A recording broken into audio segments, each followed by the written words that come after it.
ঝড়ের আগের শান্ত অবস্থায় ইরান ইসরায়েল।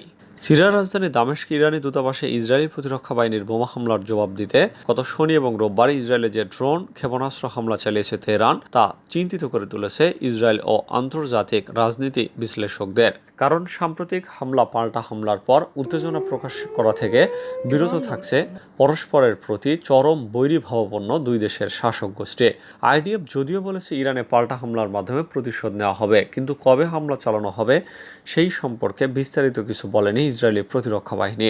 অন্যদিকে তেহরান বলেছে যদি আইডিএফ পাল্টা আঘাত করে তাহলে ব্যাপক বিধ্বংসী হামলার মাধ্যমে তার জবাব দেবে ইরানের সামরিক বাহিনী।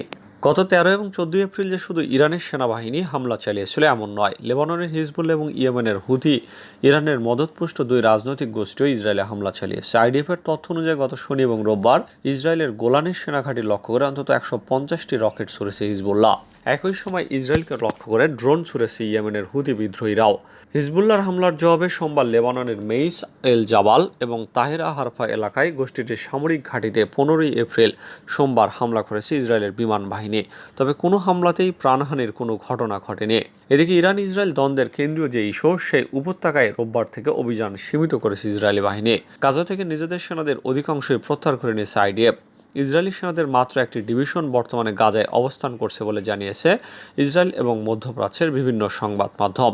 গত 7 অক্টোবর ইসরায়েলি বাহিনীর অভিযান শুরুর পর থেকে দক্ষিণ ইসরায়েলের বিভিন্ন স্থাপনা লক্ষ্য করে নিয়মিত রকেট এবং ক্ষেপণাস্ত্র ছুড়েছে হিজবুল্লাহ। গত 6 মাসে গোষ্ঠীটি প্রায় 3100 রকেট ক্ষেপণাস্ত্র ছুড়েছে। তবে গত 15 এপ্রিল সোমবার থেকে এখন পর্যন্ত ইসরায়েলে কোনো বিস্ফোরক নিক্ষেপ করেনি হিজবুল্লাহ। কিন্তু হামলার পর এই যে স্থিত অবস্থা, তাতে স্বস্তির তেমন জোরালো কোনো কারণ দেখছেন না মধ্যপ্রাচ্যের আঞ্চলিক রাজনীতি এবং নিরাপত্তা বিশ্লেষকরা।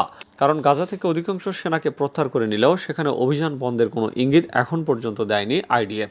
অন্যদিকে গাজায় যুদ্ধবিরতি সংক্রান্ত যে প্রস্তাব এই যুদ্ধের মধ্যস্থতাকারী 3 দেশ যুক্তরাষ্ট্র, কাতার এবং মিশর দিয়েছে, তাতে এখনও সম্মতি দেয়নি হামাস।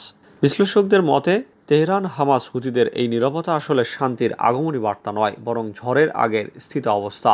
বড় ঝড় ওঠার আগে প্রকৃতিতে যেভাবে খুব শান্ত ভাব দেখা দেয়, এখনকার অবস্থাও তেমনই। তারা বলছে ইসরায়েলি বাহিনীর উচিত হবে এই শান্ত অবস্থায় আশাবাদী না হয়ে পরবর্তী বড় হামলা ঠেকানোর জন্য নিজেদের প্রস্তুত রাখা।